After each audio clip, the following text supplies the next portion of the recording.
clubs qui sont présents, merci beaucoup d'être venus. Et vous comme nous allons attendre leur présentation et puis après s'il y a des questions, nous rentrerons tous dans le bain.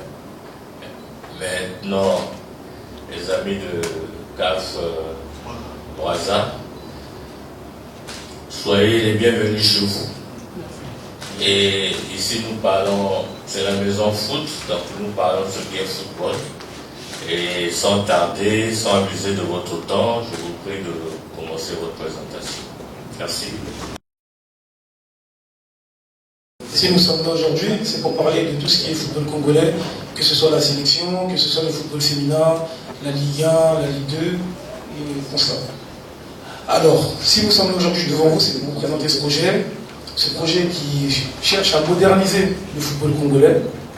On va passer par 4 grands axes pour pouvoir y arriver. Devenir une sélection qui va être compétitive avec un championnat compétitif. Ensuite de ça, devenir un peu plus professionnel dans tout ce qui va être autour de la sélection, autour du championnat, que ce soit féminin, notamment masculin. Devenir attractif et devenir rentable. Ensuite, nous savons que la Fédération congolaise de football s'occupe de la gestion au Congo de la Ligue 1, la Ligue 2, la Coupe du Congo, et sélection nationale aussi, de la supervision et de la réglementation. Nous avons fait un diagnostic. Nous rappelons que ce ne sont pas des accusations, ce sont juste un diagnostic pour montrer ce qui se passe actuellement. Donc il y a une faible harmonisation entre la sélection jeune et les sélections A. Il y a aussi une faible intégration des sciences dans le sport, c'est-à-dire tout ce qui est analyse vidéo, GPS, récupération. Un déficit de planification à long terme avec des changements de staff fréquents, c'est-à-dire que c'est impossible de planifier quelque chose de tactique sur le long terme si nous changeons de staff fréquemment un projet. Donc la gestion administrative c'est mieux manualisée et sans plateforme de suivi uniformisé. Donc au niveau sportif, nous savons tous que la dernière performance majeure, ça a été la participation à la CAN 2015 avec une élimination en quart de finale. Pour pouvoir avancer, il faut identifier premièrement ses forces. On a un vivier qui est incroyable, que ce soit localement ou à l'international. En plus de ça, on a une identité nationale qui est très forte. Les Congolais aiment le foot, que ce soit les fans, les supporters, le président de la fédération, ainsi que le ministère. On a identifié ces forces-là, et on a identifié aussi nos faiblesses. Donc si on veut corriger et pouvoir avancer, il faut savoir quels sont nos manquements. Nos manquements sont la préparation physique insuffisante quand nous allons en compétition. Un matériel d'entraînement qui est assez vieillissant, et pour ça nous ne pouvons pas être performants et pour pouvoir être prêts lors de nos rassemblements. Plateforme numérique manquante, c'est ce qu'on disait tout à l'heure avec tout ce qui va être analyse des vidéos, GPS, données sur tous les joueurs congolais, que ce soit localement ou sur le plan international. Une communication qui est encore assez peu professionnelle. Il faut communiquer un peu plus sur le championnat et sur la sélection, et c'est ce qu'on disait tout à l'heure. Un manque de coordination entre l'équipe jeune et l'équipe A. Il faut pouvoir intégrer les jeunes en sélection A, et c'est sur ça qu'on doit s'appuyer pour pouvoir avancer et relever la sélection. Les menaces, c'est qu'actuellement, en Afrique centrale, nous ne sommes pas les meilleurs, comme vous le savez. On est quasiment dans les derniers. On est quand même vainqueur de la CAN 1972 et on aimerait pouvoir, dans les jours à venir, gagner une CAN. Ensuite, on va développer un cadre attractif pour pouvoir faire venir des gros joueurs binationaux qui sont dans les plus grands championnats, que ce soit la Première Ligue, que ce soit la Ligue 1, que ce soit la Bundesliga et autres. Et on va créer vraiment un écosystème qui va favoriser tout ça. Je vais laisser mon frère ici continuer. Alors, l'axe financier, transformer la sélection en un actif rentable. Donc, il y a une mise en place d'une stratégie commerciale moderne avec sponsors, équipementiers, activation, développement de merchandising, maillots, collections, boutiques officielles que l'on pourra mettre partout dans Brazzaville ou même à Pointe-Noire ou dans le Congo en général. Nous avons ensuite la création d'actifs digitaux comme FecoFoot TV, contenu premium et documentaire, c'est-à-dire il faut une plateforme où aujourd'hui nous savons qu'on pourra regarder la sélection nationale, le championnat sur une chaîne précise. Car aujourd'hui nous ne savons pas, si nous voulons regarder la sélection qui joue, vers où se diriger. Ensuite, l'optimisation des droits TV avec du match amicaux, fan zone et événements. Donc, ce qui va permettre de diversifier les revenus pour réduire la dépendance aux subventions et pouvoir réinjecter tout ce qui a été généré dans le football congolais.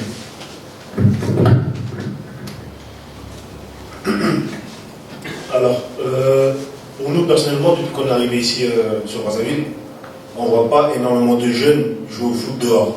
Premièrement, pour commencer, on a eu cette impression-là que les jeunes Congolais ont perdu la passion du football. Donc, premièrement, il faut commencer par une discipline qui est sur le championnat, une rigueur qui est sur le championnat pour qu'il puisse y avoir de la rivalité, de la ferveur, que le public se sente concerné par le championnat, avant d'abord d'arriver à la sélection. De là, on peut créer un noyau avec les joueurs locaux, solides, puis rajouter quelques binationaux pour consolider tout ça. Alors, nous voulons instaurer un système de certification niveau or, niveau argent, niveau bronze. On va prendre un exemple, pour les 5 premiers du championnat, ils seront au niveau or. On veut, dans l'avenir, essayer, pour les équipes qui seront au niveau d'or, installer une sorte de prime pour commencer à mettre une exigence et commencer à mettre de l'intensité dans le championnat. Il y aura aussi le niveau argent, comme je l'ai si bien dit, et le niveau bronze. On veut une certaine exigence vis-à-vis des entraîneurs, du médecin et des terrains conformes. Ça, vous avez fait un diagnostic poignant. C'est clair, c'est les mêmes choses que les gens connaissent sur la place de Brazzaville. Mais ce que je veux vous demander, concrètement, vous êtes une association, la fédération c'est une association, le ministère c'est l'État. Comment y procéder dans la pratique? C'est ça le problème. Nous sommes des Congolais, c'est un projet congolais. Pour ça, si on est tous unis et qu'on marche tous dans le même sens, ce projet-là n'a pas de raison de capoter. Si tout le monde met de l'eau dans son vin et nous aide, entre guillemets, à avancer sur ce projet-là, la pratique, elle sera d'une simplicité incroyable. Pourquoi? Parce que tant que la route est lisse, on ne peut qu'avancer. Si on nous met des bâtons dans les roues ou des barrières, là, il y aura des problèmes qu'on devra essayer de résoudre. Mais si tout le monde met de l'eau dans son vin, on va avancer tranquillement. On a foi dans notre projet. C'est un projet sur lequel on travaille depuis des années, et on a fait les choses, entre guillemets, dans les règles. On a parlé aux personnes qu'on devait parler, on a vu les personnes qu'on devait voir, on a proposé le projet. Et à partir de là, on n'a pas d'inquiétude sur le fait que ça va avancer. Je vais être un peu simple. Je dis, quand vous parlez par exemple de recrutement d'un sélectionneur, vous êtes une association. Vous n'avez pas le droit de le faire. Quand vous parlez de l'équipe des jeunes, c'est l'équipe nationale, c'est du ressort de la sélection. Quand nous parlons par exemple des stades, c'est le ressort de l'État. Je dis, comment y procéder pour faire ce travail? Vous qui avez maintenant un projet pour sortir le football congolais de son marasme. C'est tout, c'est simple. Merci beaucoup. Nous allons travailler avec ces deux organes, que ce soit le ministère des Sports et la Fédération, en collaboration, pour que le projet puisse voir le jour. Sans eux, nous ne pouvons rien faire. Voilà. Merci. Je vous ai bien suivi, mais vous avez plus parlé de l'équipe nationale. Mais moi, je vais un peu nager sur le championnat national, où vous avez évoqué le terme professionnel.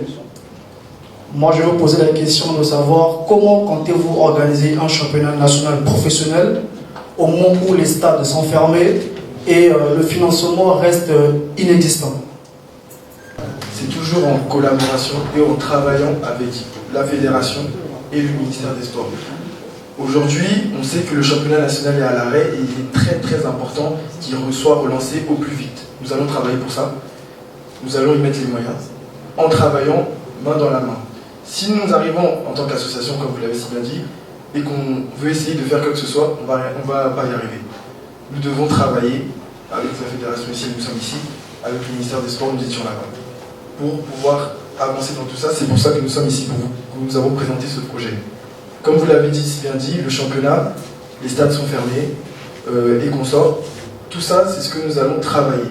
Nous sommes ici pour vous présenter le projet. Nous avons apprécié vos questions. Nous allons travailler pour ça, pour que justement toutes ces problématiques ne soient plus des problématiques demain. Ma première question, vous êtes une association. Vous êtes-vous informé sur les règlements de la FIFA, de la CAF et des fédérations locales concernant l'organisation des équipes nationales et des clubs. Première préoccupation. Parce que la FIFA, la CAF et les fédérations, pour le cas des fédérations, une fédération a une ligue qui organise ses compétitions. Les équipes nationales sont gérées par la DTN à travers les entraîneurs qui sont sous la DTN. Votre rôle va se situer à quel niveau? Parce que, tel que présenté, j'ai comme l'impression que vous serez comme un cheveu dans la soupe, dans l'organisation qui existe déjà au niveau de la FIFA, de la CAF, des fédérations locales. Nous sommes dans un cadre défini qui est le football, qui n'est pas fabriqué par vous, non plus par le Congo, mais par des règles bien établies.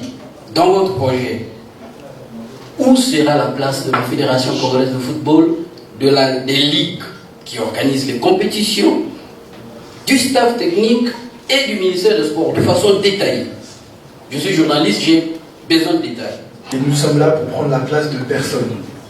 Nous sommes là pour prendre la place de personne. Nous venons pour travailler en collaboration, comme je vous l'ai dit. Ce que vous avez énoncé par rapport à la FIFA, à la CAF, la fédération, tout ça, ils le savent, ils sont au courant. Nous sommes là pour travailler avec eux. Le ministère des Sports, il sera là pour répondre à tout ce qui concerne l'État. La fédération sera là pour tout ce qui concerne le sportif, le technique, et le staff technique sera là pour s'occuper de l'équipe nationale, de la sélection. C'est assez clair qu'on essaie d'expliquer. Je voudrais que les amis du projet puissent être un peu explicites. La fédération, c'est une grande association pour fédérer les petites associations qui sont des clubs. Vous venez avec un projet. Vous prétendez être en partenariat avec le ministère. Je ne sais pas si vous sollicitez un partenariat avec la fédération. Je ne sais pas si vous sollicitez un partenariat avec l'association. Parce que si vous le sollicitez, il faut bien que vous signiez un protocole.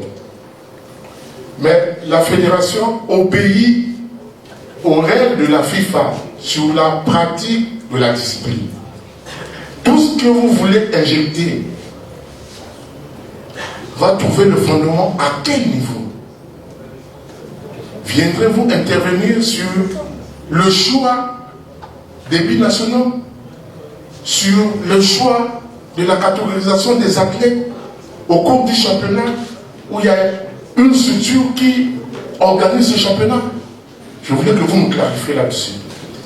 Si nous sommes là actuellement, nous avons dit que nous avons discuté avec le ministère et actuellement nous sommes en train de discuter avec la FECOFOOT. Pour revenir à la première question qui a été posée concernant le fait que si une entité ne voulait pas que par exemple les joueurs de la diaspora soient présents, nous allons devoir s'appuyer sur les joueurs locaux et ils n'ont jamais été exclus du projet. Ils sont au sein du projet, si vous avez bien suivi. C'est une cohérence entre les joueurs locaux et les joueurs de la diaspora. Si nous voulons performer sur la scène mondiale, actuellement le championnat est à l'arrêt. Donc nous devons trouver des solutions pour y pallier. Quelles solutions avons-nous? Nous devons faire venir les joueurs de la diaspora. Concernant notre position au sein de tout ce que vous avez dit, la FECOFOOT actuellement, c'est l'entité du Congo qui s'occupe des sports. Nous sommes du foot, excusez-moi. Nous sommes une association et nous pouvons aider à être mieux organisés pour pouvoir avancer. Nous n'avons jamais dit que nous étions là pour prendre la place de qui que ce soit. C'est bien ce que nous avons mentionné. Et nous sommes là pour accompagner les deux structures. Sans l'appui de l'État, on ne peut pas aller au professionnel. Ce n'est pas possible. On ne peut jamais faire un football professionnel, une ligue professionnelle, tant qu'on n'a pas l'apport de l'État. Partout au monde. Partout. Ça ne va pas être une création congolaise où on crée une ligue sans l'appui de l'État. Parce que lorsqu'on va avoir une ligue professionnelle, il doit avoir l'appui de l'État, une subvention que l'État doit mettre en dehors des sponsors. Et s'il n'y a pas ça, on ne pourra pas avancer, et je leur ai dit ça. Et du moment qu'on tombe sur le coup, si le bonheur du football professionnel congolais doit passer par votre association, on y va. C'est le souhait de tout le monde que demain on ait beaucoup de sponsors pour ce football. Vous et nous, on est des acteurs. S'ils peuvent nous aider à aller de l'avant, trouver des sponsors pour ce football, c'est ce que les clubs attendent. Moi, je sais que les clubs en souffrent beaucoup. Aujourd'hui, si on demande à 2 ou 3 clubs de présenter leur budget annuel, il n'en a pas. Et merci. Bon, je remercie encore nos jeunes frères qui ont pris l'initiative de oser. Je leur ai dit, le milieu de foot est tellement glissant et prudent. Je les encourage à aller de l'avant. Faisons des efforts. Il faut qu'on ait un championnat régulier. Jusqu'à 2 ans, on avait un championnat régulier. Bon, maintenant, il faut qu'on fasse un effort de repartir à nouveau. Sinon, tout ce qu'on a dit ici, ça sera que de la peine perdue. Donc, courage à eux, souhaitant qu'il faut, comme on dit chez nous, prions pour que les choses aillent de l'avant. Et puis voilà. Merci. Merci beaucoup.